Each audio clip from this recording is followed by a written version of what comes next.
Hey guys, Matt here and welcome to my fragrance obsession. I hope you guys are doing very well today because I've had a really good day. I've went to Newcastle, which is the main city in the northeast of England where I'm from, and I went into a fragrance store hoping to find some sort of unique scent, something which I've, never really smelled before, and I've actually found a fragrance which is that. This one comes from the Italian house of Salvatore Ferragamo, and I've never actually owned any sort of product from this company, so this is kind of new for me. It's a blind buy at its best, I guess. But after doing a bit of research online, it's actually a very affordable scent, even though it's very high quality. That's one of the few things about it. I've noticed a few reviews have done this as well, and they've all said that it's pretty much a very good scent. So, this one, I'm going to show you guys right now. The fragrance shop is where I purchased it, and it is Salvatore Ferragamo Pour Homme. Now, this fragrance came out in 1999, and it was created by somebody named Jean-Pierre Marie, who I haven't actually heard of him, but he seems to be a pretty good perfumer. He's created fragrances like Dolce & Gabbana Woman from 1992, and he's also designed Jaipur Women, well, the original Jaipur by Boucheron. So, he's created some pretty decent fragrances from some pretty decent companies. This one's definitely one of those fragrances, though I've never actually smelt it, never owned it, like I said before, but let me show you guys the box. This is actually really nice. We got this nice red color. It's kind of like creates like a nice fabric. Salvatore Ferragamo is embossed over there. We get Pour Homme, Eau de Toilette, natural spray, 100ml, 3.4 fluid ounce. And it's got some information on the back here. Salvatore Ferragamo Parfums, just made in Italy. It's even got the website link, ferragamo.com, made in Italy. Yeah, 79% volume of the alcohol. Yeah, so there's not a lot to really say anything, but it does look very nice. It looks very classy. It doesn't have to have a lot on it, which I really like, but it's a huge box. I mean, I have to say that. But yeah, so let's tear into this. So like I said before, guys, I've never smelled this fragrance, so it's all really new to me. Oh wow, very nice bottle. Check that out. This is beautiful. By the way, Morgan is here, guys. Isn't that a nice bottle? Oh, whoa. Salvatore Ferragamo. It's like twisted. I know, it's... Oh, that's nice. Isn't that nice? That I looks like it. really classy. It does. That looks beautiful. Is I this a like it. cap? Ooh! Nice. This is nice. I like this a lot. I like it too. This is nice. Is it made of... It's actually... That's made of metal. That's awesome. Usually with these fragrances, like, when they look like they're meant to be made of metal, they're actually made of plastic, but this is genuine metal. This is really cool. Ferragamo, yeah, made in Italy, Eau de Toilette. It's even got a batch number on the bottom here, 79% volume, whatever. So yeah, let's get into this fragrance. Now, a little bit about Salvatore Ferragamo. Now, he was born in Veneto, Italy, on the 5th of June, 1898. And he actually died on the 7th of August, 1960, and he was 62 years of age, and he died in Florence, Italy.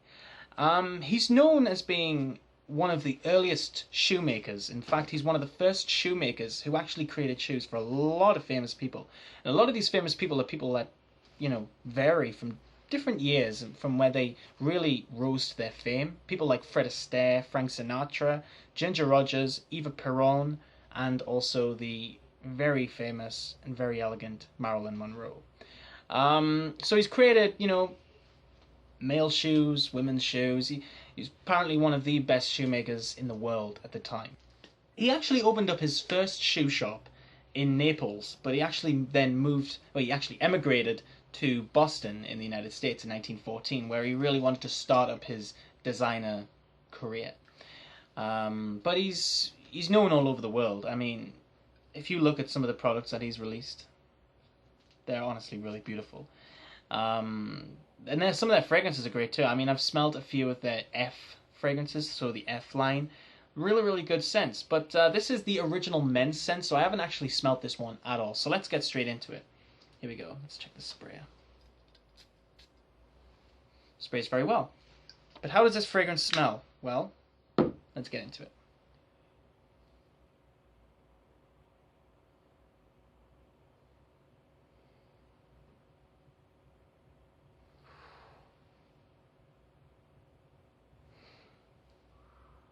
Okay, so the only word I can really say for this is wow. Literally. I did not expect it to smell like this whatsoever. This smells like it should have cost £150 or £200 or wherever you are in the world. It smells very expensive. This smells like a very high quality scent. It actually smells like something niche to me.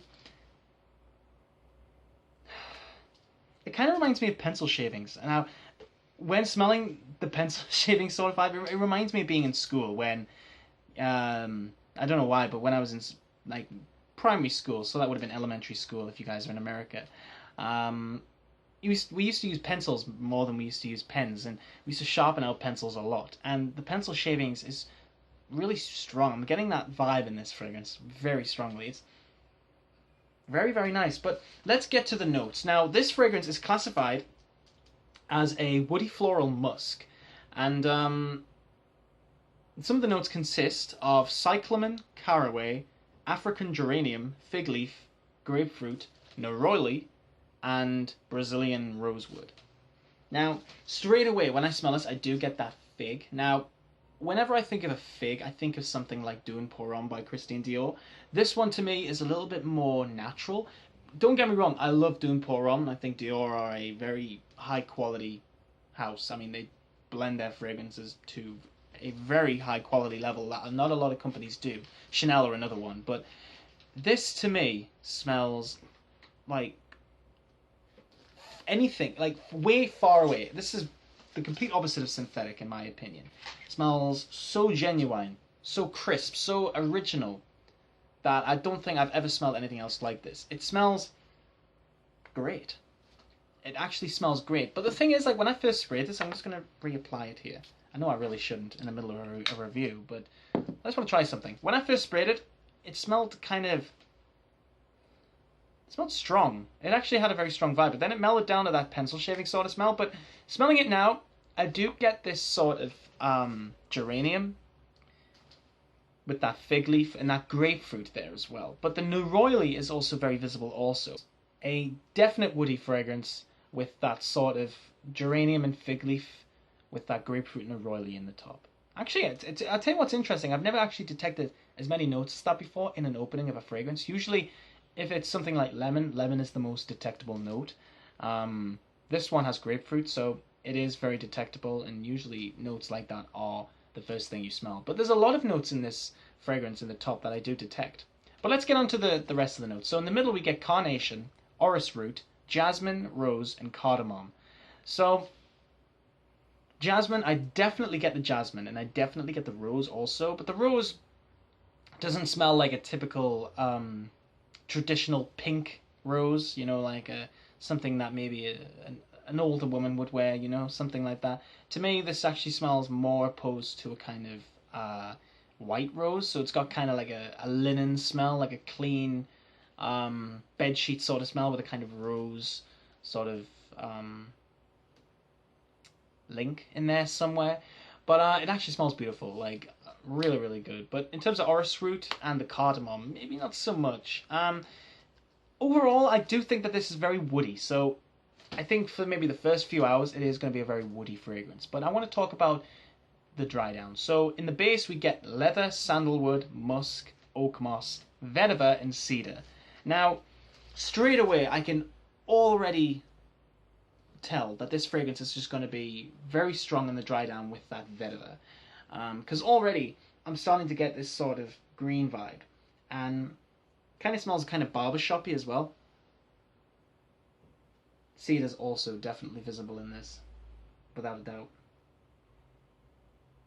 Musk, not so much. The same with the oak moss. I didn't really get an oak moss sort of vibe. Sandalwood and leather. Leather's definitely detectable. I think it's kind of smells like a new pair of shoes. Like that's the kind of vibe I'm getting from this. But I guess it kind of makes sense, you know, with the whole box. It's meant to look like red leather. So yeah, I don't know, but I just think that this smells absolutely beautiful. I think it's a perfect sort of springtime fragrance. So I will be wearing this, maybe not so much in front of Morgan, but I will be wearing it mostly on evenings, I think. If we go to a movie or we go out for dinner, I'll probably will enjoy this. If she doesn't enjoy it, well, we might have an issue.